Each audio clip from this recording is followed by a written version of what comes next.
Hello friends, science best classes bye के तिवारी में आपका स्वागत है। आज मैं आप लोगों को स्वास्थ्य और पोषण के विषय में अवगत कराऊंगा। स्वास्थ्य क्या है, पोषण क्या है? किसी भी व्यक्ति का शारीरिक, मानसिक और सामाजिक तीनों तौर पर स्वस्थ होना स्वास्थ्य कहलाता है। हमने आपको बताया किसी व्यक्ति का शारीरिक, मानसिक और सामाजिक तीनों तौर पर स्वस्थ होना ही स्वास्थ्य कहलाता है। स्वास्थ्य के लिए आवश्यक है पोषण। अब हम जाने पोषण क्या है। साधारण भाषा में यही कहते हैं कि भोजन के द्वारा पोषक तत्वों को ग्रहण करना पोषण कहलाता है। सवाल यह है कि भोजन और पोषण में अंतर क्या है। भोजन, हमको क्षुधा लगती है, भूख लगती है, तो हम अपने भूख को मिटाने के लिए जो भी हमको भोजन में मिलता है उसको हम खाते हैं। वह हमारा पोषण नहीं हो सकता है, किंतु भोजन होता है। पोषण का मतलब संतुलित आहार से है, जिसमें निश्चित रूप से सभी पोषक तत्व आवश्यक मात्रा में पाए जाए, जैसे प्रोटीन्स, विटामिन, खनिज, लवण इत्यादि की उचित मात्रा, वह पोषण कहलाता है। पोषण के आधार पर प्रायः जीवधारी दो प्रकार के होते हैं, स्वपोषी और विषमपोषी यानी कि परपोषी। स्वपोषी में हमारे सभी पादप आते हैं, जिनमें भोजन का निर्माण स्वयं से होता है, और परपोषी में वे सभी जीव आते हैं जो भोजन के लिए किसी न किसी रूप में, चाहे वो डायरेक्ट या इनडायरेक्ट, अर्थात चाहे साक्ष्य रूप से चाहे अप्रत्यक्ष रूप से, किसी न किसी तरह से वो पौधों पर निर्भर करते हैं, वह विषमपोषी पोषण कहलाता है। अब हम बात करें पोषण में पाए जाने वाले पोषक तत्वों की, तो वो क्या है?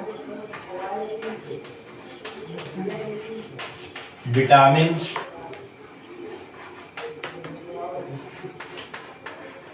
खनिज, जल, प्रोटीन,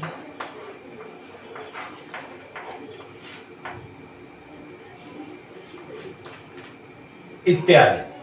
अब इनके विषय में जाने, जैसा कि आप लोग विटामिन के विषय में जानते हैं, विटामिन मुख्यतः 6 A, B, C, D, E तथा K 6 प्रकार की पाई जाती है, जिसमें विटामिन ए अगर किसी व्यक्ति के अंदर कम हो जाए तो निश्चित रूप से उसको आंख से संबंधित रोग, रेटिना से संबंधित आंख के रोग, यानी कि हम उसे कह सकते हैं रतौंधी हो जाती है। विटामिन ए के कारण रतौंधी हो जाती है। अगर विटामिन बी की कमी हो जाए तो बेरी नामक रोग हो जाता है।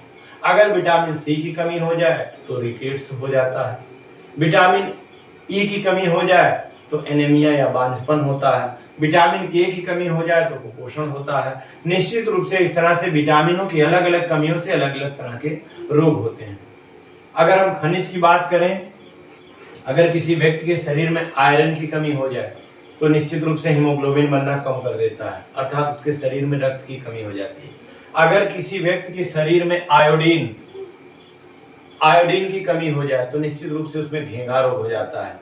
कैल्शियम की कमी हो जाए, फास्फोरस की कमी हो जाए तो उसके दांत टूटने लगते हैं, उसकी हड्डियां कमजोर हो जाती हैं या हड्डियां शुष्क होने लगती हैं।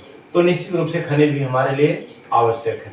बात करें जल की, तो हमारे अंदर जो कोशिकाएं रक्त का निर्माण करती हैं उनमें निश्चित रूप से जल की प्रमुख सहभागिता है।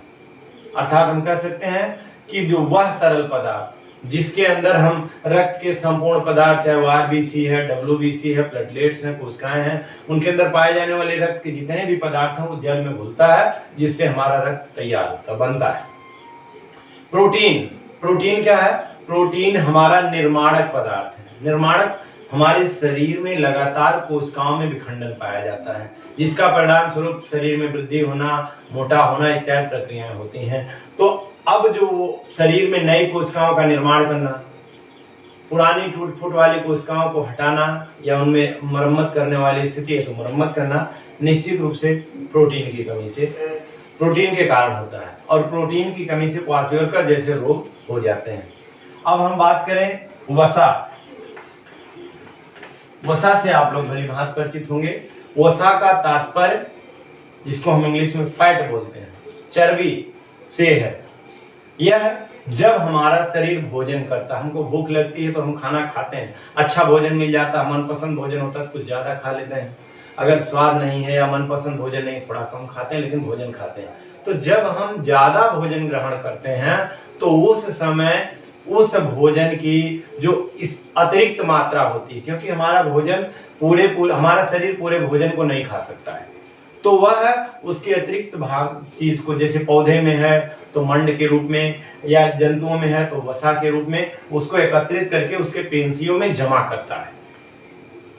और यह स्टोर ऊर्जा ठीक उसी प्रकार काम करती है जैसे हमारे घर में जब इन्वर्टर लगा होता है तो बैटरी को हमारी विद्युत ऊर्जा से चार्ज किया जाता है, और जब लाइट चली जाती है तो वही जो ऊर्जा स्टोर करके रखी गई थी उसी को विद्युत ऊर्जा में परिवर्तित करके हम पुनः प्रकाश या पंखे का चालन करते हैं निश्चित रूप से।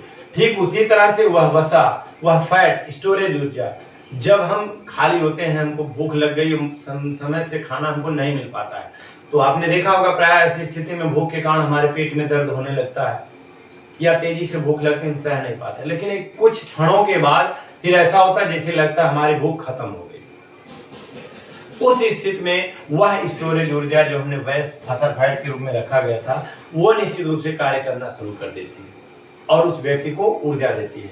तो हम यही कहते हैं कि वसा हमारे शरीर को ऊर्जा देती है। तो निश्चित रूप से इनके द्वारा, अब इनमें भी जैसे किसी की मात्रा अधिक हो जाए, हम कहते हैं किसी व्यक्ति को शुगर हो जाता है, तो शुगर में क्या होता है, ऐसा नहीं कि उसके अंदर चीनी बढ़ गया, कहने का मतलब क्या, शुगर की मात्रा तो सबके अंदर होती है, उसके अंदर उसकी परसेंटेज बढ़ जाती है तो लोग कहते हैं उसको शुगर हो गया। तो इस तरह से किसी भी पदार्थ की अगर कमी से रोग होता है तो उसकी अधिकता से भी हमारे शरीर पर प्रभाव पड़ता है। तो निश्चित रूप से हमें पोषक तत्वों को एक संतुलित आहार के रूप में निश्चित मात्रा में लेना चाहिए। अगर बात करें हम साधारण व्यक्ति के भोजन की दिनचर्या में, तो निश्चित रूप से जो हम खाते हैं जैसे सब्जी है, रोटी है, दाल है, चावल है, अचार है, उसमें सलाद है, और सबके साथ साथ दूध का निश्चित रूप से होना चाहिए। अगर वह व्यक्ति शाकाहारी है तो निश्चित रूप से उसको फल या दूध भोजन में अवश्य होना चाहिए।